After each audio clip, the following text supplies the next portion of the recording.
There are indeed other perpetrators involved. They will be revealed when that particular individual case is ready to be filed. They already know who they are. And I'm talking here about not just the cowardly but complicit bystanders. That is, those people that we know watched this behavior occur and did nothing. And I'm talking about the people that participated, encouraged it, egged it on. They know who they are. Krista, that is a very big claim.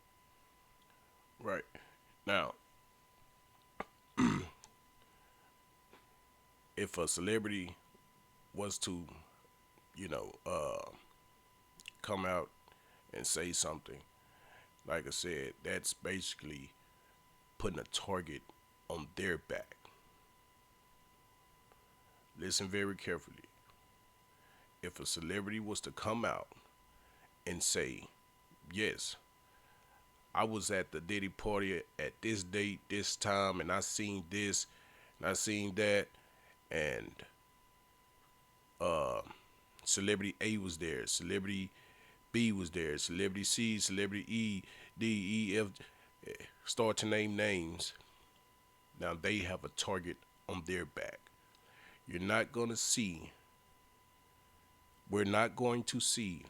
celebrities come out and speak on what was going down at the parties. You're not going to see that, right? We can hang that up. We can put that to bed, right? It puts a target on the celebrities' backs, right? So if celebrity A comes out and say, yes, I was there, I seen this happen, this was done, right? So now you're opening the door to other questions. Okay, who was there? Who was involved? What did you do? Did you bring any drugs? Did you bring any friends? Did you recommend any sex workers? It's a lot,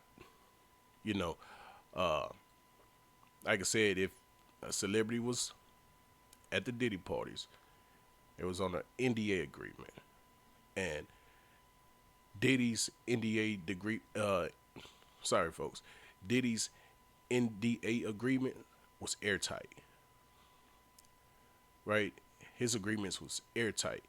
Like I said, NDAs are agreements that says, hey, you can't speak on anything about me, nor my family, nor my businesses, nor my employees. You can't speak on anything about me, right? You can't say anything to any mediums, to any media, to nothing. You cannot say anything, right? You cannot tell your brother, your sister, your cousin, your uncles, you cannot tell anyone, right? Diddy NDA agreements was airtight. You couldn't even say anything if you was sleep talking, And if you're about to reveal, who knows who you're about to reveal, very big names in the course of 120 lawsuits, what are the ramifications of that? Because let's be clear, federal prosecutors haven't named anybody yet. And so there's unless there was illegal activities that you witnessed and you seen. reason for that too, but if you're about to name high-profile people, celebrities, I mean, what can we expect? What are the ramifications of that? There's been a lot of buzz going along about who might be named and that people throwing out names of who they think might be named. Clearly these people know who they are. They know where they've been and how closely they've been involved. I don't think that it's going to be just people that are close friends with Diddy or may have been at these parties. It's going to be people that are participating and are, intertwined with what happened. And you also heard Busby in that same kind of segment, I believe, right there, talk about not just people, but corporations, banks, hotel chains that also will be like defendants potentially in this litigation that knew or should have known what was happening under, their roof or with their money or with their, with their participation in. So it's sort of like this. It's like the feds have the tapes, and the feds reached out to everyone involved. It's like, hey, either you're going to be a witness, a victim, or you're going to be on the other side, which is defendant. Right? It's just what it is. And let's just get one thing clear. Like I said, sexual SAs, we take that very, very seriously. And condolence to anyone that was involved in these situations, that was drugged, unaware of things that were going on. Our deepest condolence goes out to those. There's nothing wrong with orgies, right? Let's just break it down. The freakouts are basically orgies. Orgies been going around since beginning of time. Diddy isn't incarcerated because of the orgies. He's not incarcerated because of the baby oil. He's incarcerated because of sex trafficking. That's what he's arrested for. That's why he's in jail. When you take someone from different states, different counties, and you invite them to places, and if sex and money exchange is involved, that's prostitution, and on his end, trafficking. So Diddy isn't arrested. He's not in jail because of the baby oil. He's not in jail because he likes to be freaky. Right? We can go on and on and on and on about the list of freakiness. Right? That's not why he's in jail. He's in jail because there are allegations about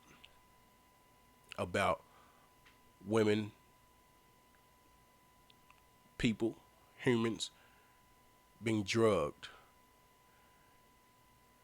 having sexual intercourse without their consent, without their knowledge. So let's not confuse the two. Like I said, orgies been going around since forever. So that's not the issue. And help.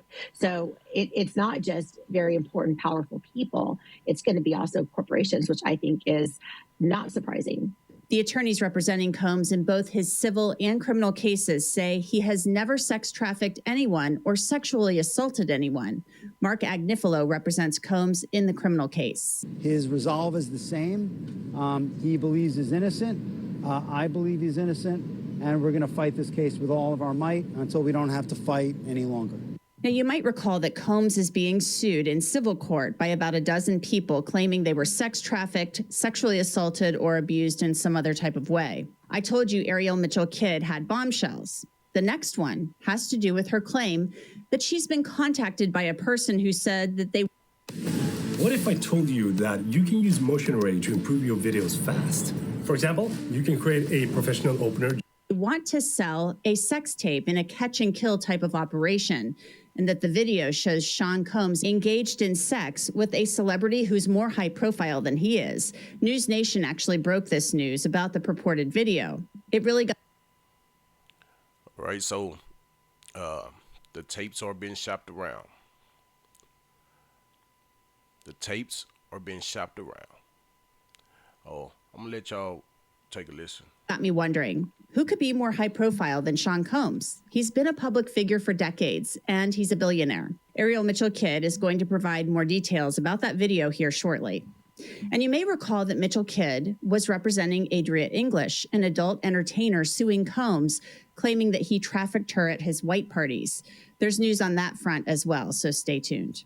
But first, let's get back to the new accuser that Mitchell Kidd said she's now representing in a claim against Sean Combs. Tell me a little bit, first of all, about this new client that you are representing.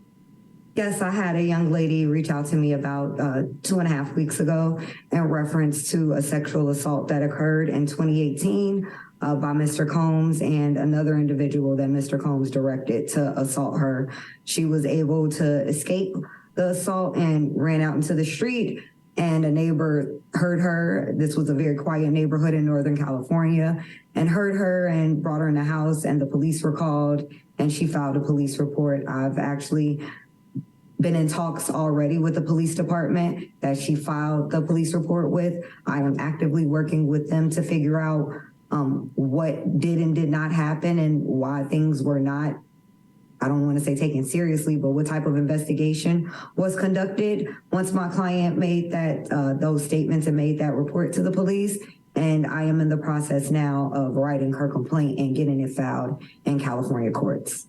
So you're telling me a woman contacted you and said, I actually called police in 2018 about being sexually assaulted by Sean Combs, but yet we never heard about it?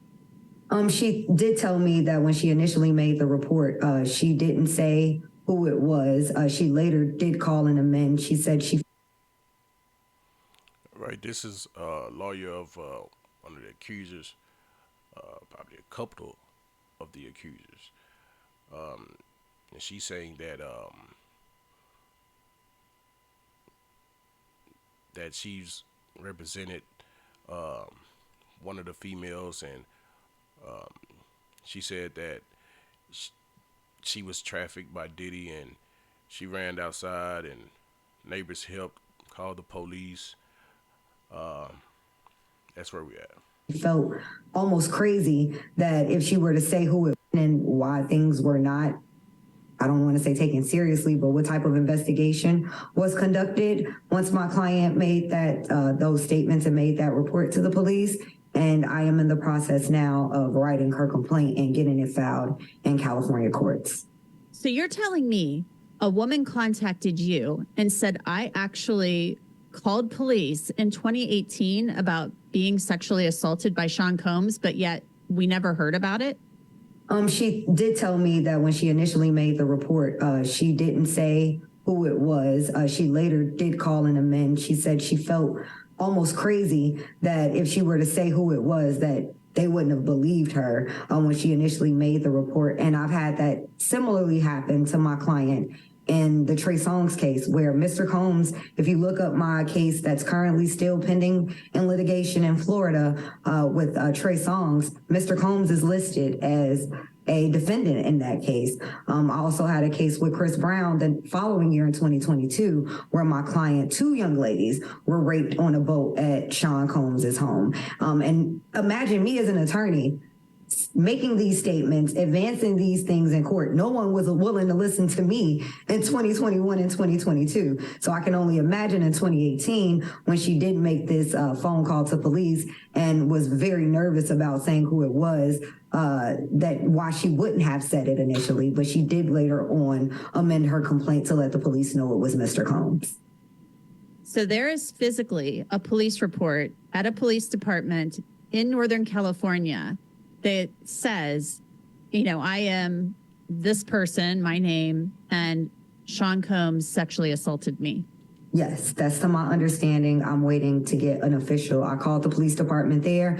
I spoke to several individuals in the police department, including the records department, and they're the ones who instructed me of their procedure. I needed, because I'm an attorney representing a client. And she stated that she has seen the tapes. needed to send them a letter on my letterhead, The Diddy which is what I did, to request a copy of all of the reports and all of the documentations and whatever investigation I would assume that they did, which is what I'm now in the process of waiting for them to return back to me. Now, Ariel Mitchell Kidd is not naming the police department where the report was filed, not at this point.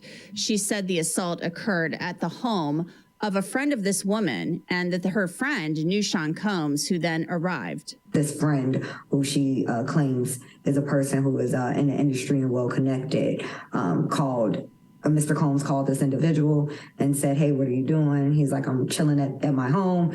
And Ms. Combs said, "I'm going to come over." It's actually very funny because I saw a Russell Brand interview recently, and he was talking about now that he's become friends with Mr. Combs, it's like now if he asks me to walk his dog or feed his fish, it's like he's very imposing. You can't tell him no. And it was really jarring for me to hear this Russell Brand interview after hearing the story that my client told me. Now, I've told you in prior Crime Fix episodes about Sean Combs' former chief of staff, Christina Quorum, who was by his side beginning in 2013. Record producer Rodney Little Rod Jones called Quorum Sean Combs' Ghislaine Maxwell.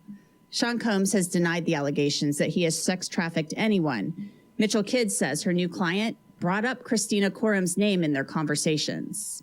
She actually also identified Christina Quorum, who Mr. Combs has called KK, and has talked about her in several interviews. And when he received the BET Award, where he talked about, thanks, shout out to Cassie for holding me in the dark times, he actually started off with KK. And she said, "I never knew who that lady was. She was with him that night. It wasn't until recently, when the pictures have been coming across all over the internet of her, that she said, this is the lady who was there that night. It was the lady who I described to the police, who I did not identify or have a name, but that the Christina Quorum lady was the one who had started to make jokes about sex trafficking my client, that she would be very good on the open market kind of thing." She said that kind of made her feel uncomfortable. And then she got a drink.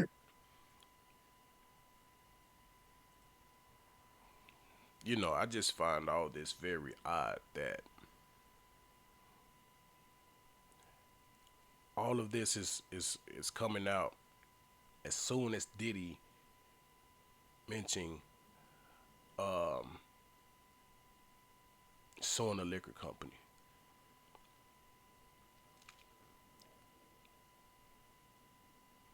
Do you follow?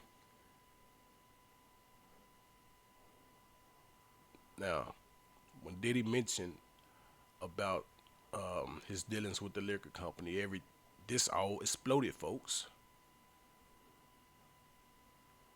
We cannot say that did not happen. It did. It did. When Diddy mentioned he was suing the liquor company, Cassie broke. And now we're over at 120 accusers. And like I said, SAs, we take that very, very, very seriously. And, we don't wish that on no one.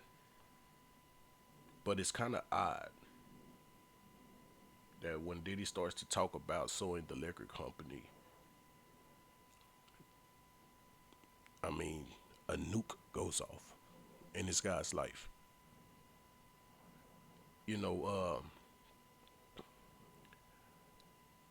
I don't want to see another black man be taken down in this matter.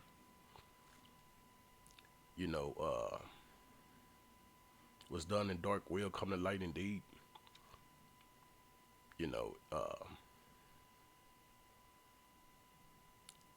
At the end, this guy has a family, this guy has children. And that's the same with the victims as well. So it's a lose for everybody. It's a lose for everybody. It just shocks me that because the moment he mentions suing a liquor company, a nuclear missile goes off in this guy's life. Right? And I'm not saying that he wasn't wrong, or I wasn't there, I wasn't at the party, so, I can only give my opinion like the rest of the world. I'm not saying that he was innocent or anything like that. We don't condone in any physical violence, anything in that matter, sexual abuse as well. But it's just odd. It's just odd. And then started to feel woozy. And then Mr. Combs first sexually assaulted her with an inanimate object, and then directed another gentleman who was there to then penetrate her while he was in the corner pleasuring himself, while Mr. Combs was in the corner pleasuring himself. So this almost sounds like what's been alleged in these freak-off situations. Absolutely. It was, and I've talked to several other individuals. A person. If you have a 700 plus credit score, you qualify for Chase's new program where you could access up to 100. More high profile than Combs engaged in sex. Mitchell Kidd told me how she became aware of the video. So about a month ago. All right, just the sex tapes, folks. I got contacted by an individual purporting to have some very sensitive information. And they also purported to me to have, they're in possession of 3 tapes, not just 1 tape with Mr. Combs, but they were only interested in pursuing this 1 tape and were looking for legal representation, mainly, like you just said, because they had saw me being actively involved in civil lawsuits against Mr. Combs, that I would be somebody they were interested in to facilitate doing something with the tapes. Initially, I wasn't sure, and they weren't exactly clear on whether or not it was going to be like a catch and kill or facilitating the sale to another third party. I actually called one of my business partners and mentors and had been telling him about this pretty much since the onset of it.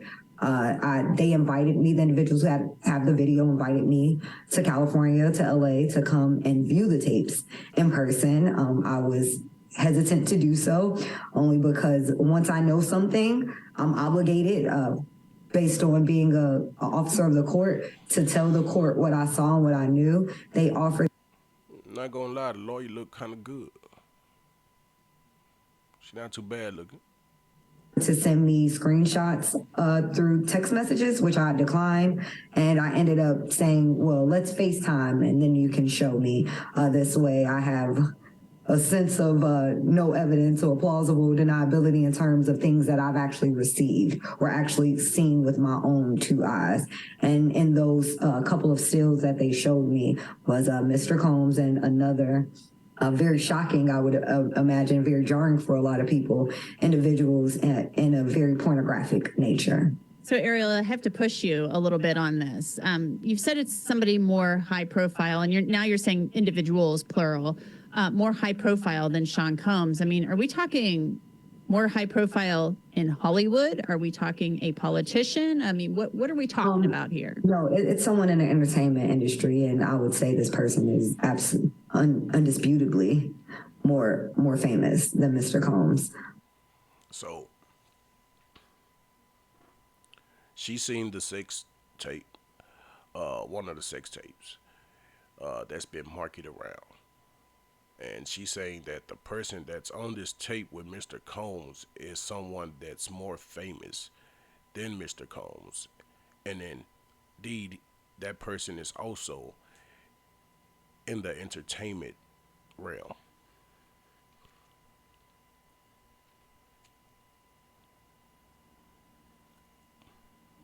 Who's more high profile than Diddy? We can play the guessing game all day. I guess that's what they want us to do at this moment, play the guessing game. Because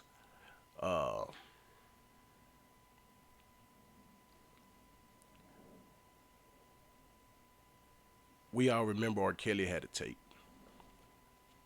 R. Kelly tapes was sold at every single corner. R. Kelly tapes made its rounds like crazy. Right? They didn't give us a guessing game about the R. Kelly situation, the R. Kelly tapes. Right? R. Kelly tapes was thrown at us. Right? Think about that. The R. Kelly tape was thrown at us. The Diddy tapes, we have to play a guessing game. I don't think anybody would argue if they were to know who it was. I don't think anybody would argue. It's someone in the entertainment industry, and I would say this person is undisputably more famous than Mr. Combs. I don't think anybody would argue if they were to know who it was. That would be a true statement. So the person in the video who's more high profile than Sean Combs, is this a man or a woman? I'm not going to say. Now, I don't want to get too graphic, but I asked Mitchell Kidd about what else she could see in the video and who. And this is what prosecutors would call a freak-off tape. I can't see other people in the video. I can't determine. I actually called one of my other clients. When I got this call Thursday, they finally Thursday night called me and came out with it and said, we're ready to move forward with selling this tape. Can you broker the deal? We'll give you X percentage to sell this tape to the other individual in the tape. And I was like, let me, I don't know. I kind of really pulled back a lot and said, well, let me make. So there's a sex tape with Diddy in it, of course, and then with someone else, male or female, we don't know. There's sources saying it's a male, and then there's sources saying they can't say. But the person in this video with Diddy is very visible, and according to the lawyer, is someone that's more high profile than Diddy, right? So we don't know if it's a female, we don't know if it's a male, right? But she was contacted to help sell the tape to the person that's in the video with Diddy. It's like, hey, we have this tape with you and Diddy. Do you want to buy it from X amount of money? If not, it's going to be sold to the biggest bidder. We're just letting you know that we have a tape with you and Diddy in it, and for it to not see a light of day, you can pay for it. Isn't that extortion itself? So if this is a victim allegedly that was taped without knowledge, we're going to sell you the tape. We're going to offer to sell you the tape, but you have to have enough money to outbid the bidders. Isn't that extortion? Isn't that extortion itself? Make some phone calls and I'll let you know. So when I got this call Thursday, they finally Thursday night called me and came out with it and said, we're ready to move forward with selling this tape. Can you broker the deal? We'll give you X percentage to sell this tape to the other individual in the tape. And I was like, let me, I don't know. I kind of really pulled back a lot and said, well, let me make some phone calls and I'll let you know. So one of the phone calls was to another client that I have who I know to have been a friend of the individual who they wanted to sell the tape to, and was very close to that individual around the time the tape would have been made. So I wanted to get his perspective on what he felt, my client, how he felt about just everything in general. Would this be something that the other person would be interested in purchasing? Would this, how should I feel about participating in this? I'm talking to my client now to see if he's willing to talk about that conversation that we had, but I also feel like the minute he does that, everybody will automatically know who it is. Have you ever been contacted about something like that before and asked to broker a deal?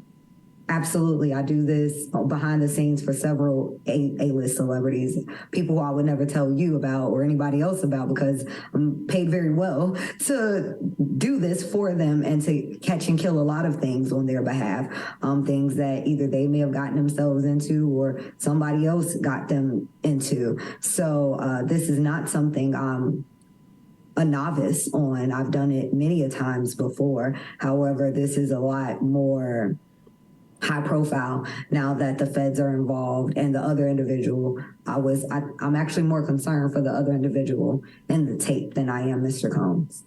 Now, you might be asking yourself, why is Ariel Mitchell Kidd making this public? The information about the videos with Sean Combs and somebody else. And part of the reason why I made this statement Friday was, how do I say, I'm very concerned about the other person in the video. I was concerned that the individuals who contacted me to sell the video, if they were to do something, I didn't want anybody to say I had knowledge of something and I didn't say anything, one. And two, if something were to happen to me because of this knowledge that I had, I want. Hey, excuse me for interrupting the video you're watching. You know this is an ad or anything out on your own because we're gonna give you the step-by-step checklist for free when you watch the free training. All you need is a laptop and wanted it to be known that like, look at these people because it'd probably be them who would have done something to me. Not that I'm per se fearful, but anything, it's been a crazy tipsy-topsy world, especially when we're talking about Mr. Combs.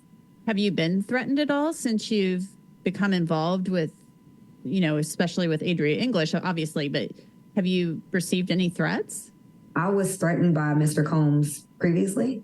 So in my work with the Trey Songz case, I was told by several individuals, including a celebrity chef and some other people who were close to him, that if I didn't cease my persistence in that lawsuit and then the situation with Chris Brown, that my life was in danger.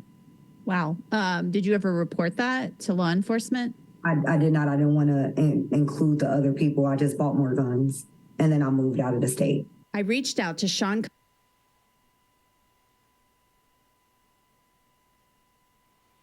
So the lawyer that's representing victims says she didn't report anything, a threat. She said her life was in danger. She got threats. She didn't report it. She said she just bought more guns and left it alone and moved. If I'm not mistaken.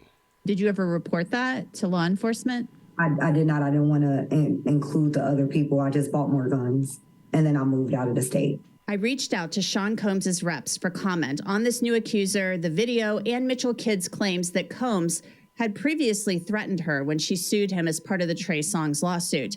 At the time of this recording, I have not received a response. Songz has denied the claims in that suit. All right, so now the tapes are about to surface. And it's going to the highest bidders.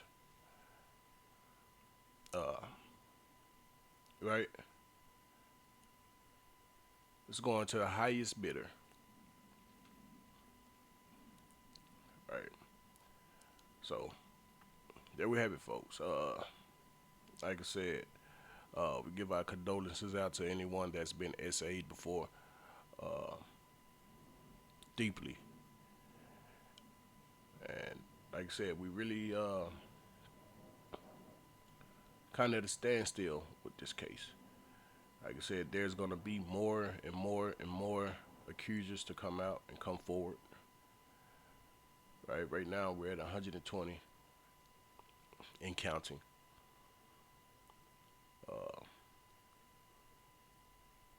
like I said, it seemed like this is a message to Diddy. Hey, don't bite the hand that feeds you. That's what I'm getting on it. That's what I'm getting on it. All right, we're gonna move on. Let's go.